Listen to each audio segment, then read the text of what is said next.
With the first camera you will buy, you'll probably get a kit lens with it. Most of the time these are zoom lenses. And when I started out my photography career, I did everything with that lens. But it didn't really manage to blow me away. For example, my first cameras were Nikon and Sony, if I'm not mistaken. And with the kit lens that was kind of plasticky and with an aperture of 3.5, the pictures didn't really turn out as I intended them to be. So I did what everyone would do. I bought new lenses.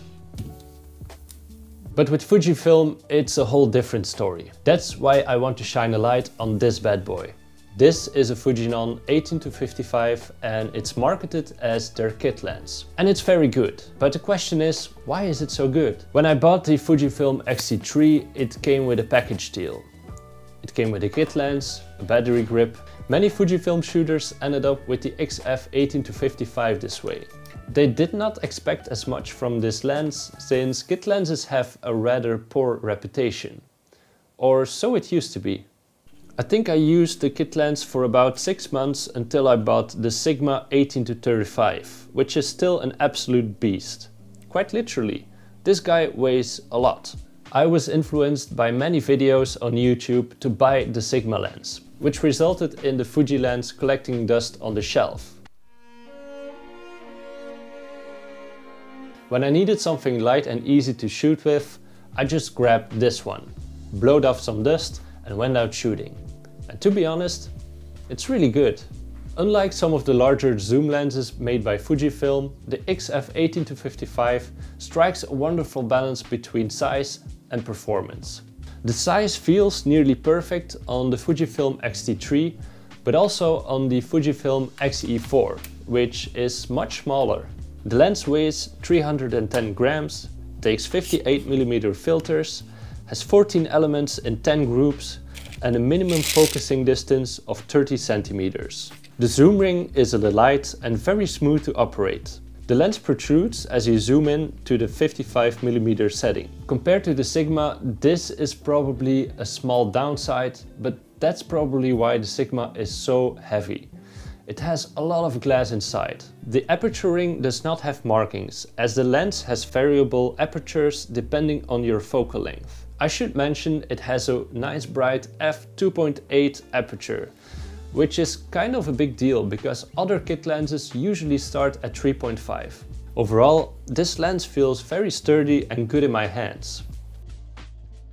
The Fujinon 18-55 offers a smooth and silent autofocus, which makes it perfect for video. But if you use lenses like this one, the Tokina 11-16, which sounds like this,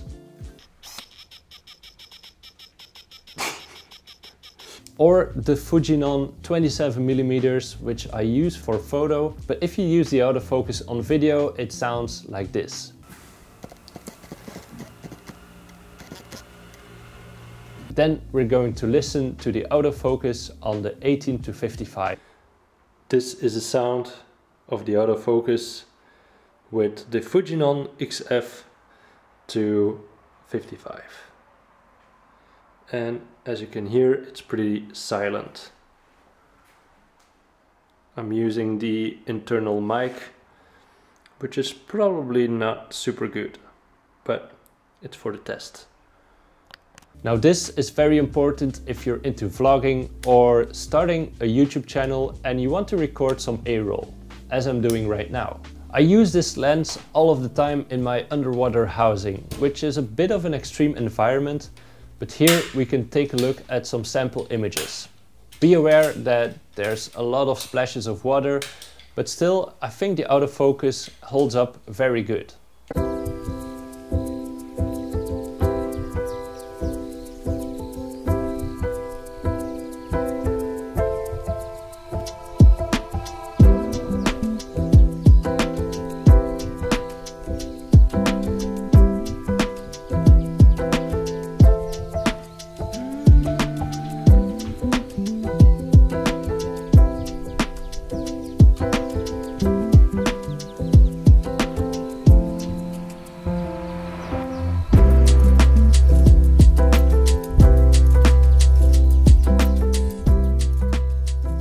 next big plus is the fact that this lens is stabilized. Now this is the only stabilized lens that I have in my arsenal. Now with a compact camera system like this, you get a lot of micro jitters, so a stabilized lens is a very nice option to have.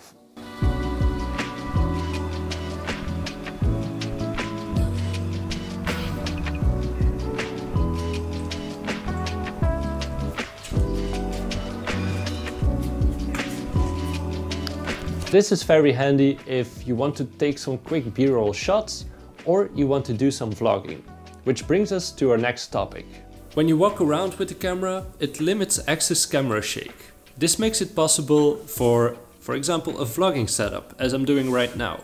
Also, it has 80mm, which is the perfect distance to see my face and also my environment. So yeah, it works.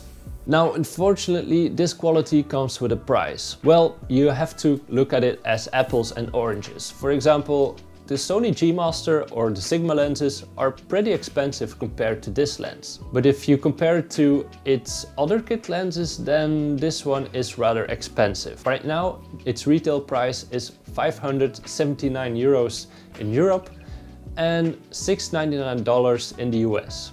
That's a pretty hefty amount for a kit lens. Now, let's put things in perspective. Would you rather start with a crappy lens, excuse my language, that you eventually will swap out for a more expensive one, or start out with a decent one already, that you don't have to swap out the first year?